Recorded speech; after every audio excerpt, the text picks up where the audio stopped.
ওরে শোন শোন, আমি এখন আর কাউকে চুরি বিদ্যা শেখাই না। না না না, আমি কিছুতেই শুনবো না গুরুদেব। আমি অনেক কষ্টে বহু দূর থেকে আপনার চুরি বিদ্যার খ্যাতি শুনে এসেছি। আমাকে আপনার শিষ্য করতেই হবে, আমাকে চুরি শেখাতেই হবে। আচ্ছা বেশ বেশ, আগে বল যে তুই চুরি করা কেন শিখবি? কেন? কম খাটনিতে বেশি পয়সা রোজগার করব। ব্যাস এইটুকুনি? না, প্রথমে চুরি করে নেব, তারপর লোকেদের সাহায্য করব, আর লোকে আমার নামে জয়ধ্বনি দেবে। তোর দ্বারা চুরি হবে না, যা যা যা এখান থেকে যা। কিন্তু চোর নাছোড়বান্দা, বুড়োর পেছন ছাড়ে না। বুড়ো দাঁত মারছে, চোর জলে গিয়ে দেয়। বুড়ো খেতে গিয়ে বিষম খেলে পিঠে হাত বুলিয়ে দেয়। বুড়ো স্নানে গেলে গামছায় গিয়ে দিচ্ছে। বাধ্য হয়ে বুড়ো একদিন বলে, আচ্ছা বেশ, শোন, তোকে আমি এক রাত্রে 3টে সুযোগ দেব। তার মধ্যে তুই যদি একটা জিনিসও চুরি করে আনতে পারিস, তাহলে আমি তোকে চুরি বিদ্যা শেখাবো। হ্যাঁ হ্যাঁ, আমি রাজি। কিন্তু আমার 3টে শর্ত আছে। বলুন বলুন, কি শর্ত? আমার প্রথম শর্ত, যদি কারো বাড়ি কিছু খাস, তাহলে সেই বাড়িতে চুরি করবি না। বেশ বেশ। দ্বিতীয় শর্ত, কোনো কৃপণের বাড়ি থেকে তার সম্পত্তি মানে কৃপণের ধন চুরি করতে পারবি না। কেমন? আর তৃতীয় শর্ত? যেখানে যেখানে শারীরিকভাবে অক্ষম কোনো মানুষ থাকবে বা বিপদে পড়েছে এমন কোনো মানুষ থাকবে, সেখান থেকে চুরি করতে পারবি না। এ আর এমন কি, আমি রাজি। ব্যাস, চোর তো মহা খুশি। সে শরীর চর্চা শুরু করে দেয়, কারণ আজ রাতেই সে চুরি করতে যাবে প্রথম। বুড়ি তা লক্ষ্য করে ও বুড়োর কাছে জানতে চায়।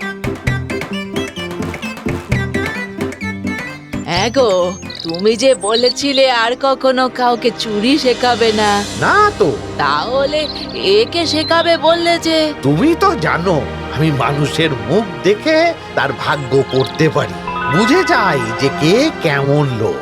তাই তোমাকে গোপনে বলছি, ওকে দেখেই আমি বুঝেছি যে চুরি ওর দ্বারা হবে না। ও লোকের ভালো করতে চায়। তো যে লোকের ভালো করতে চায় সে কখনোই চুরি করতে পারে না।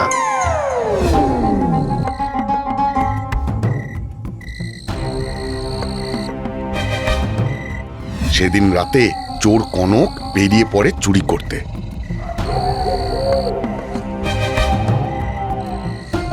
প্রথমেই গিয়ে উপস্থিত হয় একটি সাদা মাটা বাড়িতে।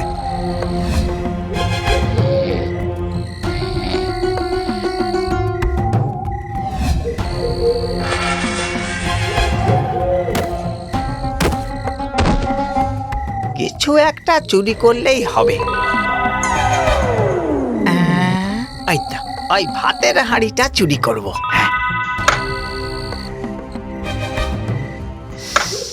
হ্যাঁ। দারুণ হয়েছে মনে হচ্ছে মাংসটা। একটু ভাত দিয়ে খেয়ে দেখি।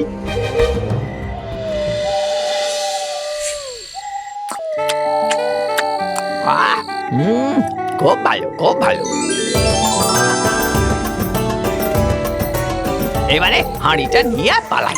আমার প্রথম শর্ত, যদি কারো বাড়ি কিছু খাস, তাহলে সে বাড়িতে চুরি করবি না। ওহো, তার মানে তো এই হাঁড়ি কেন, এ বাড়ির কিছুই নেওয়া যাবে না। ধুর, অগত্যা।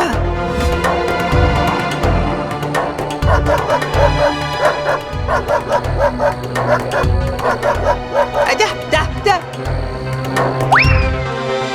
না, ছোট খাটো না, একটু বড় জায়গায় কোপ বসাতে হবে। গুরুদেবকে বোঝাতে হবে যে আমিও ভালো চোর হতে পারি। হ্যাঁ, কিন্তু কোন দিকে যাই? ওইটা একটা বড় বাড়ি, ওটাতেই যাই। আমার তো এখন পেট ভর্তি, সুতরাং খাওয়ার আর প্রশ্নই ওঠে না।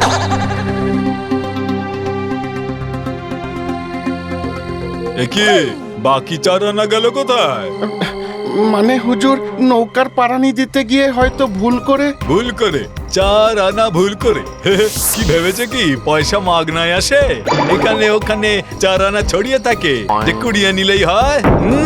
আমার বলে রক্ত জল করা পয়সা আমি একটা পয়সা ছাড়বো না। আমি তোমার পারিশ্রমিক থেকে ওই 4 আনা কেটে নেবো এবার। হুজুর হুজুর এমন করবেন না। হুজুর হুজুর আমি গরিব মানুষ। হুজুর হুজুর এমন করবেন না হুজুর। কি সাংঘাতিক লোক রে বাবা, কাঁড়ি কাঁড়ি টাকা অথচ মাত্র 4 আনার জন্য একটা গরিব বুড়ো মানুষের সঙ্গে এমন ব্যবহার করছে। হ্যাঁ, না এর মতো গরিব লোকই হয় না। গুরুদেব তো আবার বলে দিয়েছেন কারণ কিপ্টে লোকের বাড়ি থেকে চুরি করবি না। এবার আবার অন্যত্র দেখতে হবে। না এবারে ভাবছি একেবারে রাজার বাড়ি যাব। হ্যাঁ, সেখানে এইসব সমস্যা থাকবে না।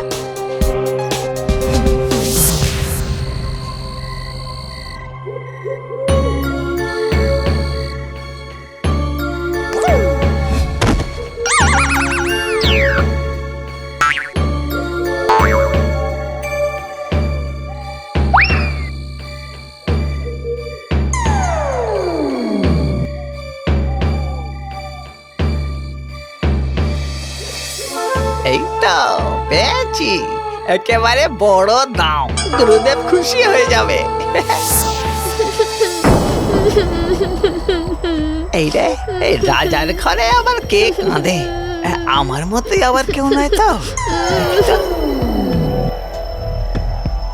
না না, এত সুন্দরী, এত ভালো পোশাক, এ নিশ্চয়ই রাজকন্যা। না, রাত শেষ হয়ে আসছে, এসব কি কেন এখন দেখলে চলবে না। আগে আমার চুরির কাজটা শেষ হোক, গুরুদেবের পায়ে এই হারটা তুলে দিই, তারপর দেখা যাবে। হ্যাঁ,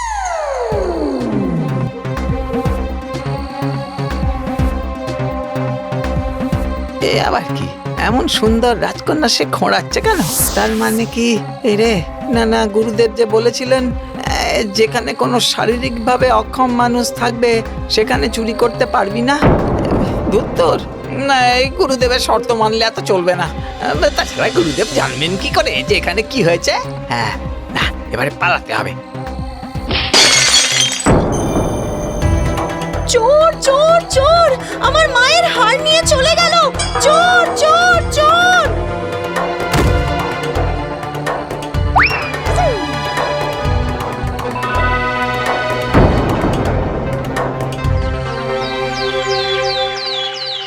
তোমার এত বড় সাহস আমার মা মরা মেয়ের হার চুরি করো তুমি? তুমি হয়তো জানো না যে ওটা ওর মায়ের স্মৃতি। ওটা আগলে থেকে ও ভালো থাকার চেষ্টা করে। এই, একে বন্দি করো।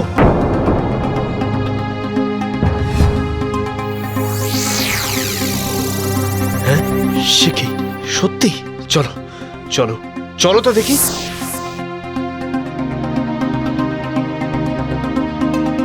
নিশ্চয় রাজকুমারী কিছু বলেছে। রাজকুমারীকে তুলে ধরাটা উচিত হয়নি।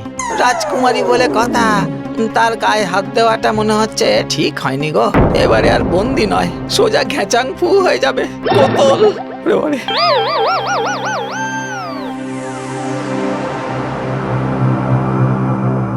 ক্ষমা করুন মহারাজ, আসলে আমি না আগে কখনো চুরি করিনি, এই প্রথম। ওই রাজকুমারী পড়ে গেছেন দেখে মানুষ হিসেবে আমি তাকে তুলে ধরেছি। বিশ্বাস করুন না জমশাই, মানে আমি পালাতেও পারতাম কিন্তু পারিনি।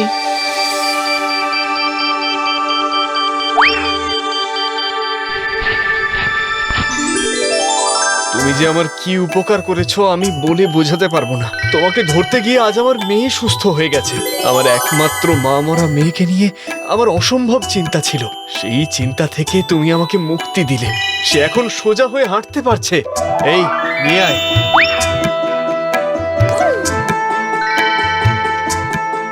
আমি বুঝতে পেরেছি যে তুমি শুধু চোর নও। তুমি চোর হলে আমার মেয়েকে তুলে না ধরে পালিয়ে যেতে। আর তুমি বলছো আজই তুমি প্রথম চুরি করতে এসেছো, তাই আমি তোমাকে সতর্ক করলাম আর কখনো চুরি করবে না। এই অর্থ দিয়ে সুস্থ জীবন যাপন করো। রে, চুরি করতে পেরেছিস? না, কিন্তু গুরুদেব, রাজবাড়িতে চুরি করতে গিয়ে আমি কারাদণ্ড পেলাম। প্রাণদণ্ড হতে পারতো, কিন্তু শুধুমাত্র আমার কারণে রাজকুমারী সুস্থ হয়ে গেছে বলে একটা হারের বদলে চুরি না করে তার কয়েক গুণ বেশি অর্থ উপহার পেলাম। সবটা কেমন অদ্ভুত লাগছে। তাহলে তাহলে কি বুঝলি? বুঝলাম যে না, চুরি করব না। কোনো চুরিকেই মানুষ ভালো চোখে দেখে না। চুরি চুরির অর্থ দিয়ে মানুষের উপকার করলেও মানুষ ভালোভাবে নেবে না, উল্টে বদনাম হবে, তারপর আবার মনে শান্তিও থাকবে না। তার চেয়ে বরং এই অর্থ দিয়ে আমি ব্যবসা করব, হ্যাঁ, কিংবা ওই জমি কিনে চাষবাস করব, তারপর মানুষের উপকার করব। হ্যাঁ,